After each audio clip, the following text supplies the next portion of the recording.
ये आजादी वाला शब्द हर जिंदादिल इंसान के अंदर गहराई से गूंजता है। ये एक ऐसा शब्द है जो सिर्फ एक विचार नहीं बल्कि एक भावना है। स्वागत है आप सभी का हमारे project my life for piece and humanity में। आजादी हमारे प्रोजेक्ट का एक फेवरेट और प्रिय शब्द है। आजाद होने की चाहत, ये चाहत हमें प्रेरित करती है, हमें आगे बढ़ने का हौसला देती है। इतिहास में अलग अलग संस्कृतियों में ये चाहत हमेशा से एक प्रेरणा रही है, जिसने सभ्यताओं को आकार दिया है और क्रांतियों को जन्म दिया है। महान नेताओं और विचारकों ने इस पर अपने विचार व्यक्त किए हैं। पुराने जमाने के शिकारियों से लेकर आज के डिजिटल युग के लोगों तक आजादी की तलाश एक ऐसा धागा रही है जो हम सबको एक शेयर्ड ह्यूमन एक्सपीरियंस में जोड़ती है। ये एक ऐसा अनुभव है जो समय और स्थान की सीमाओं को पार करता है। लेकिन आखिर आजादी है क्या? क्या ये बस बंदिशों का ना होना है, अपनी मर्जी से जीने की एबिलिटी है, या फिर इसमें कुछ और गहरा है, मन की एक अवस्था, दुनिया में जीने का एक तरीका? ये सवाल हमें सोचने पर मजबूर करते हैं। जवाब, जैसे कि ज्यादातर गहरे सवालों का होता है, कॉम्प्लेक्स है और इसके कई पहलू हैं। ये एक ऐसी पहेली है जिसे सुलझाने के लिए हमें कई दृष्टिकोणों से देखना होगा। आजादी कोई स्थिर कंसेप्ट नहीं है, ये समय के साथ बदलती रहती है। हर युग के सामाजिक, राजनीतिक और तकनीकी माहौल से आकार लेती है। जिसे एक जमाने में आजादी माना जाता था, उसे दूसरे जमाने में अत्याचार माना जा सकता है। आजादी के हिस्टोरिकल एवोल्यूशन को समझने के लिए हमें समय की यात्रा करनी होगी। अलग अलग सभ्यताओं और युगों में आजादी के अलग अलग अर्थों और रूपों को एक्सप्लोर करना होगा।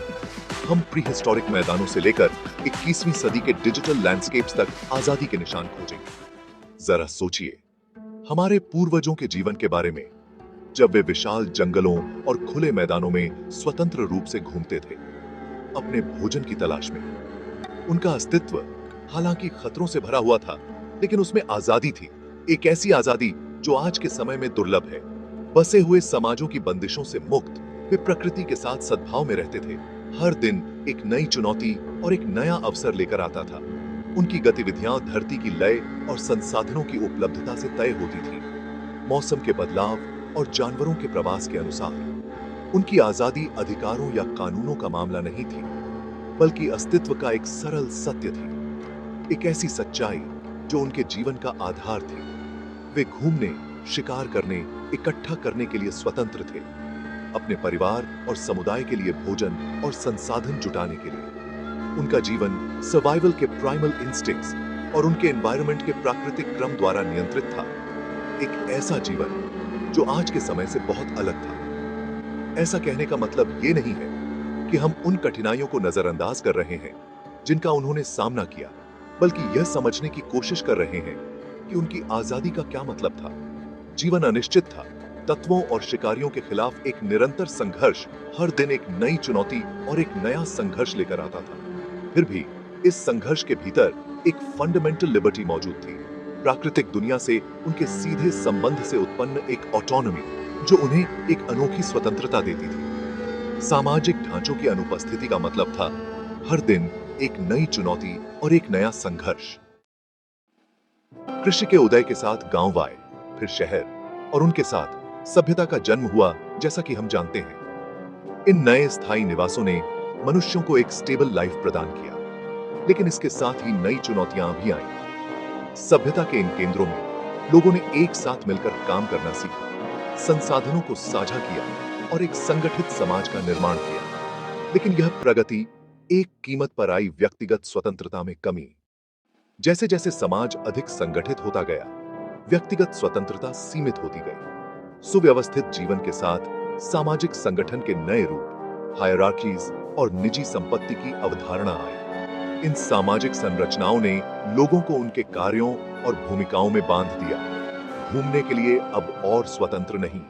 कृषि समाजों में किसानों को अपनी भूमि पर काम करने के लिए मजबूर किया गया और उनकी स्वतंत्रता सीमित हो गई। वे अब अपने जीवन के हर पहलू में स्वतंत्र नहीं थे। शासकों ने अपने अधिकारों का विस्तार किया और समाज के निचले तबके के लोगों पर नियंत्रण स्थापित किया। शासकों ने बहुत अधिक स्वतंत्रता का आनंद लिया, जबकि दासों और निम्न वर्ग के लोगों की स्वतंत्रता लगभग न के बराबर थी।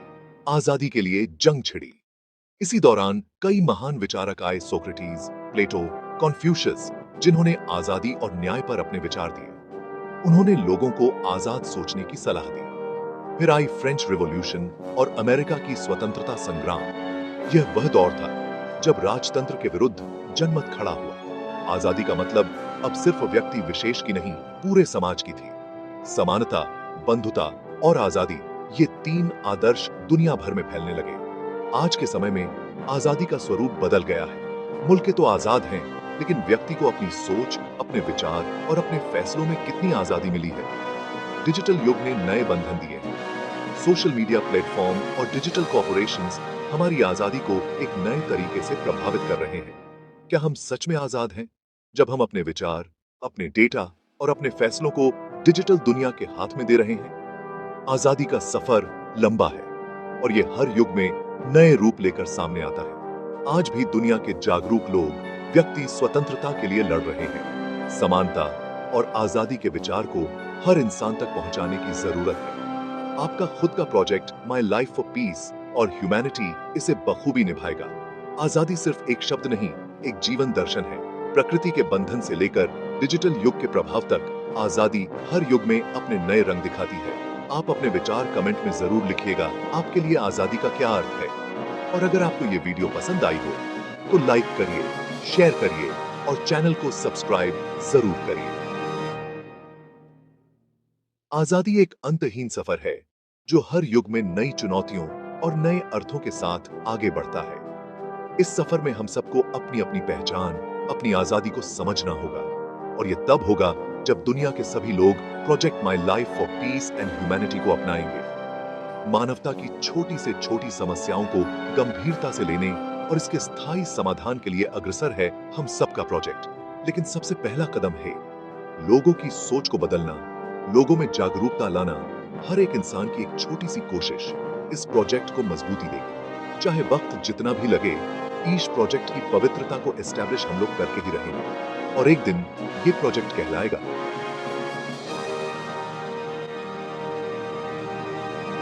The Holi project my life for piece and humanity.